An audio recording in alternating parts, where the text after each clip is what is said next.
Jika diibaratkan sebuah benda, ibu adalah sebuah alarm bagiku. Dia adalah alarm terbaik. Ma, mama, panggilku pada seseorang yang telah melahirkanku. Sepatuku di mana? Kamu yang pakai? Masa, tanya mama, teriak mama dari dapur. Begitulah cara mamaku mendewasakan aku. Ya, ibuku inspirasiku. Seorang guru yang tidak pernah aku akui kalau dia seorang guru. Bercerita tentang ibu, banyak yang akan aku ceritakan. Oh ya, namaku Reja, umurku 21 tahun, dan dengan umurku yang sekarang ini, tidak mungkin aku menceritakan ibuku dalam kurun waktu beberapa tahun dari kelahiranku sampai sekarang ini. Mungkin akan sangat panjang. Karena dia adalah orang yang sangat menginspirasi bagiku. Di sini aku hanya akan menceritakan beberapa bagian saja yang bisa dibilang membuatku terinspirasi. Dan mungkin masih ada orang yang lain yang tidak menyadari betapa menginspirasinya seorang ibu. Tapi kalau kalian tidak tahu sekarang, mungkin kalian akan tahu nanti. Kita mulai dari sini. Pernahkah kalian sadar bahwa ibu tidak pernah mengeluh akan kalian? Ya, mungkin ada beberapa keluhan yang sering keluar dari mulutnya, tapi itu bukan benar-benar keluhan, melainkan hanya untuk membuat kalian sadar akan apa yang pernah kalian perbuat atau ketika kalian sedang melakukan kesalahan. Itulah ibu menurutku, dan mungkin menurut kalian juga begitu. Ibu adalah kata yang paling indah menurutku ketika aku tahu maknanya. Ibu adalah orang pertama yang aku temui di tangisan awalku ketika aku ada di dunia. Orang yang selalu ada di sampingku. Aku adalah anak ibu, karena tali pusarku itu dulunya tersambung langsung dengan ibu. Ibu yang memberiku kehidupan sampai aku menjadi seperti sekarang ini. Mulai dari kecil sampai aku besar, mulai dari merangkak sampai berjalan, ibu ada, bahkan selalu ada. Mungkin itu yang membuatku berkata bahwa ibu adalah seorang yang hebat. Seorang guru yang selalu membimbingku di setiap saat. Ya, guru yang sebenarnya, kataku. Aku ingat waktu SD, aku diajarkan menulis dan membaca oleh guruku di sekolah. Dan aku percaya bahwa yang lebih banyak berperan itu adalah guruku, dan aku pintar dari guruku. Namun itu semua salah. Aku ingat ketika diberi tugas membaca dan menulis. Pada awalnya aku tidak mengetahui caranya, dan aku mengeluh ke dia, ibu maksudku. Karena dia yang selalu memantauku, dia yang mengajariku untuk beranjak dari ketidaktahuan menjadi tahu. Ibu, oh ibu, aku lebih banyak waktu denganmu ketimbang dengan sekolahku di saat mereka yakin yang mendidik mereka itu adalah sekolah mereka. Namun buatku, itu adalah salah satu kesalahan besar yang mereka pahami. Namun semua itu seketika berubah ketika aku mulai beranjak dewasa dan masuk ke sekolah yang lebih tinggi. Aku mulai mengabaikannya, mulai tidak mendengarkannya, mulai nakal tepatnya. Tapi tidak ada henti-hentinya. Kau mengingatkanku, nak, jangan lupa belajar, kata ibu. Nak, jangan lupa mandi, jangan lupa sholat. Seperti angin lalu, aku membiarkan ia terus memberitahuku seperti itu, yang pastinya itu untuk kebaikanku kelak. Seperti itu, terus yang aku lakukan sampai seorang yang lemah lembut, kulihat ketika aku masih kecil berubah menjadi seorang yang pemarah, yang selalu memarahiku karena entah apa kesalahanku menurutku.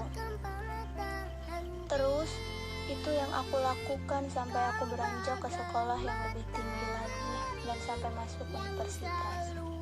Eca, panggilan kesayangan seorang ibu kepada anaknya. Jam berapa seleksi bersama masuk perguruan tingginya? Jam 10, Mak. Ini sudah jam berapa, kata ibu. Kan masih 2 jam lagi, kataku ketika masih berada di tempat tidur sambil tiduran. Nah, bangun saja dulu, terus siap-siap. Mama ini selalu saja, kataku dalam hati sambil menggeram. Begitulah jawabku ketika aku lagi malas mendengarkan kata-katanya yang menurutku itu adalah sebuah ceramah. Namun tanpa henti dan ada rasa bosannya, dia terus memberitahuku dan dia tetap biasa saja dan hanya berkata, "Nak, bangun dan bersiaplah selagi masih ada waktu. Lebih baik kamu yang menunggu waktu, jangan malah sebaliknya karena waktu tidak bisa menunggu," kata ibu dengan nada pelan agar aku mendengarkannya. Aku bangun dengan keadaan terpaksa karena ibu terus memberitahuku untuk bangun. Dan setelah itu aku bersiap dan aku pun berangkat tanpa ada terlambat sedikit pun. Aku pun lulus seleksi. Ibu balik ke kampung dan aku masih tinggal di sini untuk sekolah. Dia selalu memantauku dari jauh lewat telepon. Tidak sering dia menelponku, hanya sehari sekali dan itu berlangsung selama setahun. Tidak sering juga aku mengabaikannya, sehingga seminggu biasanya hanya 3 kali menelponku, hanya untuk tahu kabarku, aku sudah makan atau belum, hanya untuk tahu anak kesayangannya ini sedang apa, rindu mungkin karena aku jarang pulang untuk melihat dia. Minggu pukul 4 sore, kering handphoneku berdering. Terlihat tulisan mama di nama kontaknya. Awalnya ku biarkan, tapi terus menelpon seolah memaksa aku untuk mengangkatnya. "Assalamualaikum," kata ibu. "Waalaikumsalam," jawabku dengan suara serak yang baru terbangun dari tidur. "Kabarmu gimana, Nak?" "Baik, Ma. Mama bagaimana?" "Baik, Nak. Tapi kali ini ada keluhan sedikit dari dia yang tidak biasanya." "Kamu masih punya uang, Nak?" "Masih, Ma. Kenapa?" tanyaku dengan agak heran. "Bisa belikan Mama obat dulu." "Kenapa? Mama sakit?" tanyaku. "Tidak," jawab ibu dengan membantah. "Tapi kenapa minta beliin obat?" "Mama cuma merasa sakit sedikit di bagian punggung, mungkin karena udah tua," jawabnya. Sambil menyuruhku lagi untuk membeli obat yang sudah aku lupa namanya sekarang, yang seingatku obat itu untuk tulang yang keropos, dan juga seolah ingin menyuruhku pulang untuk melihat keadaannya. "Iya, Ma," jawabku. Tapi ini obatnya aku kirim sama siapa?" tanyaku. Karena pikirku hari ini Minggu dan aku tidak mungkin pulang karena besok harus masuk kampus lagi. "Nanti kasih saja ke papamu," jawab ibu. "Oh, papa kesini?" tanyaku. "Iya," jawab ibu. "Entah ada angin apa dia datang di hari Minggu," kataku dalam hati.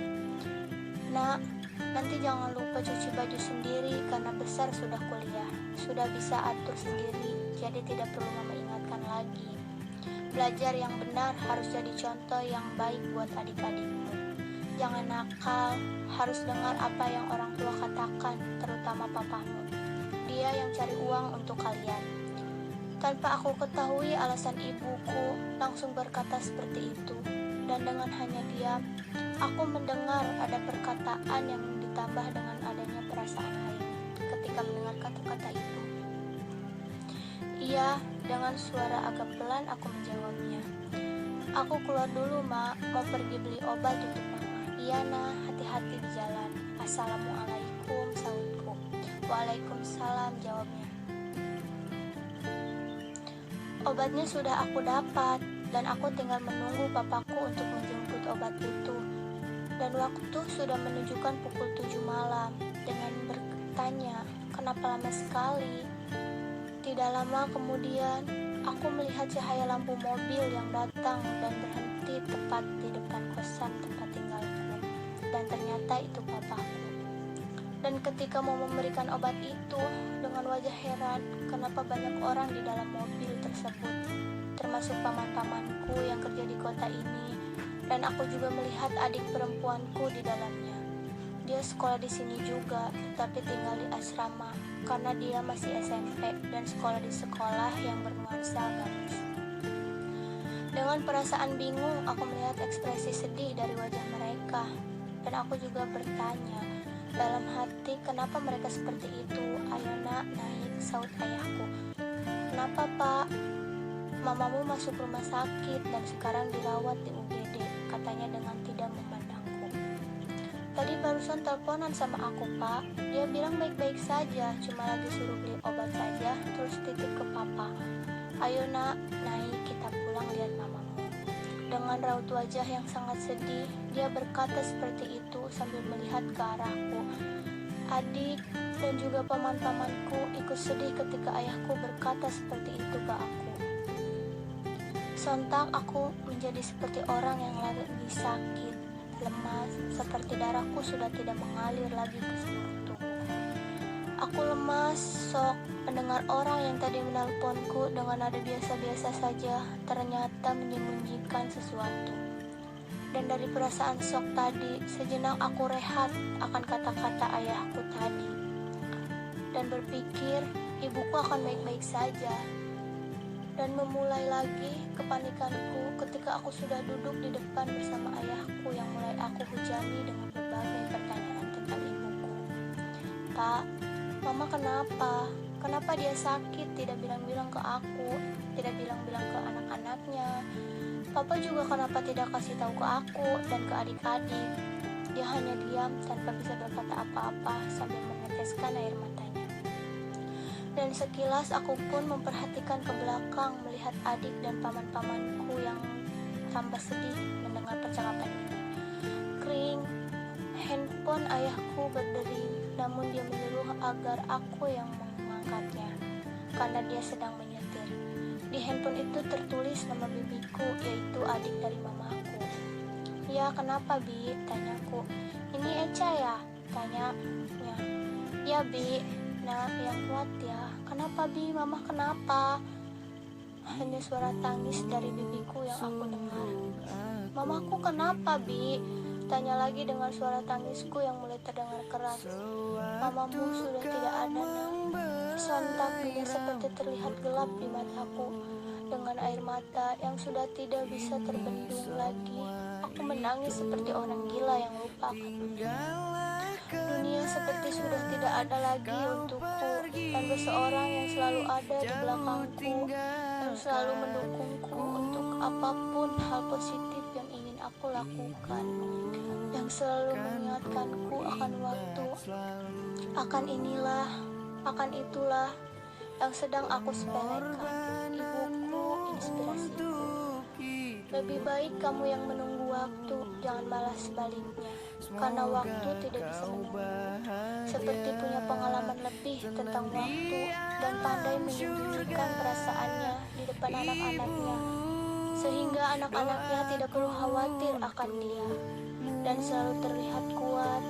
Itulah yang selalu aku ingat ke dia ketika dia masih ada, dan itulah yang selalu menginspirasiku sampai sekarang. Tiada kata letih kau